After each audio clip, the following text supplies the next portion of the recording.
my whole life growing up, suppressors were so controlled, they're They so were. regulated. They are. I just think about my first suppressor I got 3, 4 years ago. It took me 12 or 13 months Yeah. for the paperwork. Yeah. It And was the. now, Mhm. but go ahead. It's yeah. Now it's there's been a lot of innovation and work with partnerships with the government to speed that up. So it's Yeah. almost a point of sale. Yeah. I, Almost. uh, Brandon and those guys at Silencer Yeah. Central said, Randy, you need to do one of these with us. We'll have it done within a week. Yeah. I got approved within 2 days, and it Wow. ends up at my door a few days later. I'm like, Yeah. whoa. Pretty cool. Oh But my gosh! I wish I would have had him. I'm so deaf now. It's yeah. conversations are sometimes really funny because you can't believe what you think you heard. that's that's about my wife is my hearing aid. Right. That's right. That's right. If there's road noise, background noise, if I'm in a restaurant setting or Oh something, yeah. you better be talking in my right ear because I'm That's right. right-handed and my left ear is not in good shape from too many years of shooting. Yep. And Yep. but This is a hey, great you advice, you've guys. you've spent a whole life involved in this stuff. I think it just comes from the family legacy, but you spent all this time advocating for all of our Second Amendment rights when you served all that time at the NRA, served as Yeah. president for a while. I I see you in all these places as you know. I'm a professional member of the Boone and Crockett Club, but you are like one of these published volunteers that it seems not every, but it seems like a lot of committees. Pete Yeah. Brownell Yep. is Try to give is back to the community, and I love hunting. And yeah, just want to make sure everybody gets a chance to step outdoors and either take that first shot or go out on their big first hunt. And yeah, these days it's conservation and just making sure we got good healthy land and good healthy animals. yeah. Yeah, it's pretty Well, fascinating stuff. uh, does that just come from that's what your family has always done? I mean, Yeah, I'm always interested in how people raise this level of volunteerism to such a high level. that's a good question. It's I've been blessed with being born into a good family that had a company called Brownells.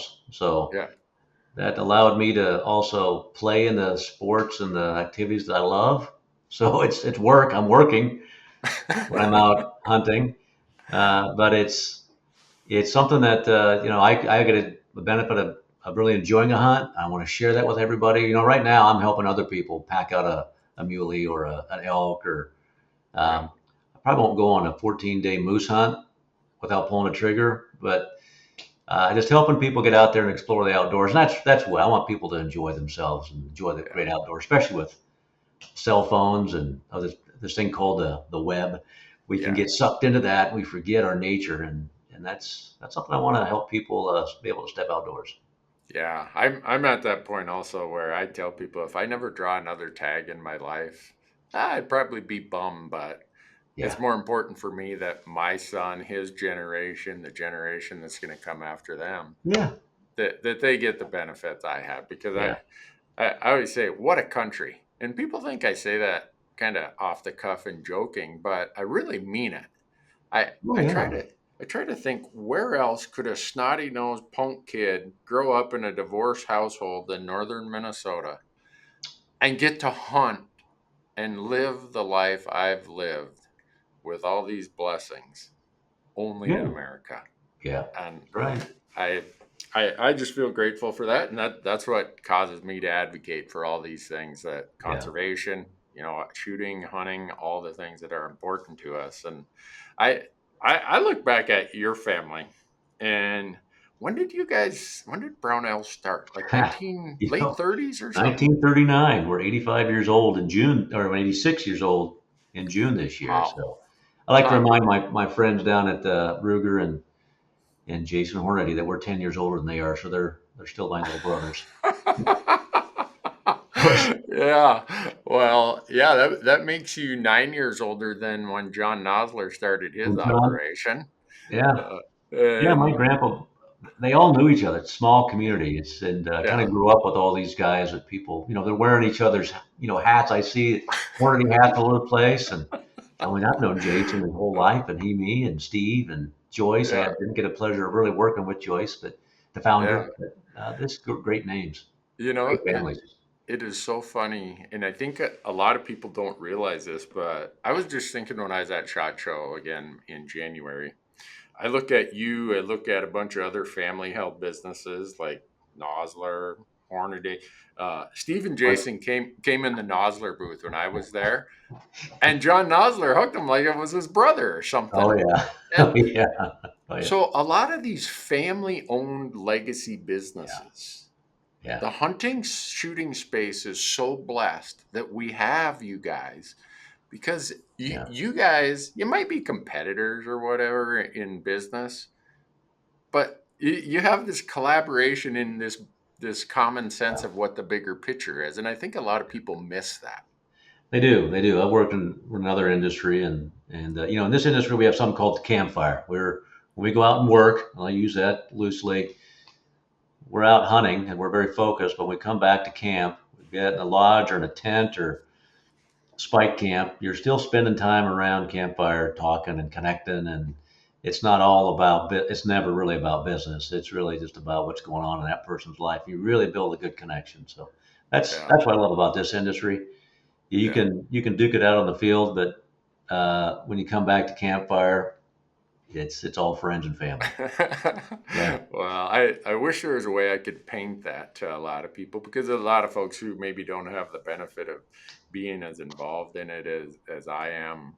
They maybe don't get to see it, but I see how all of you interact. And another thing that really strikes me, and this has probably been the last 10 years or so, I've seen how many bigger, whether private equity or publicly traded Mhm. companies, are coming in.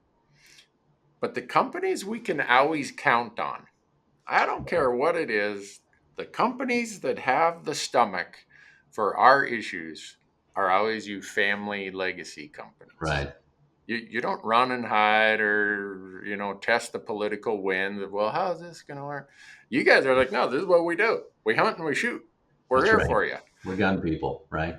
Yeah. We're gun. Yeah, we want other gun people to come out of the closet. Sometimes they've been pushed back in there. Not recently. I think that pressure's off, so we can all be proud again and out in the Yeah. public saying we are gun people. We're here to protect and work Yeah. on conservation and just be Yeah. good citizens. So Yeah.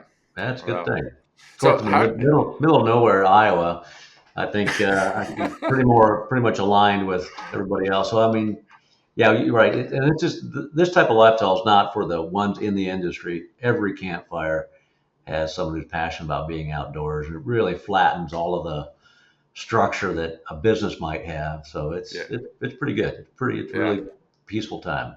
Yeah. Wow. I'm glad you get to do it. Yeah. So Brownells was started by was it your grandfather? Yeah, my grandfather started this in '39.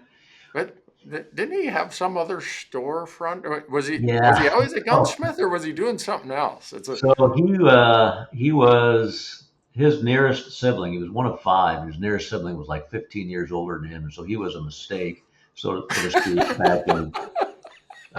Well, somebody came back from World War One in 1912 and had a child a year later. So he we've been in the industry. We've been selling guns one way or the other for we traced it back 5 generations. So when the wagons were wow, coming west, right? And we were selling first real Brownells out there was a mercantile business. really? And yeah, it sold everything like a five and dime back in the day. Those you had your Rugers here and you had your popsicles over there, and it was your Yeah, screws and drills and tools in the back. That's yeah. that's kind of how we started up. My grandfather, being the I'm too tired to raise a fifth kid, got sent off down to Texas, and that's he had to be a jack of all trades, and being a gunsmith was one of those things. Right around the 20s and 30s, and Okay. it was tough. And he was a fancied himself also a writer, so he tried to be Uh-huh. Hemingway. uh, Okay. had all the writing paraphernalia, mustache, had the look, had the swagger, and he was a really good writer actually. Oh, And really? yeah. He wrote for the NRA publications way back when. Okay. Uh, Wrote to he was a pen pal, which is the same thing as being a social media Yeah. commenter today Yeah.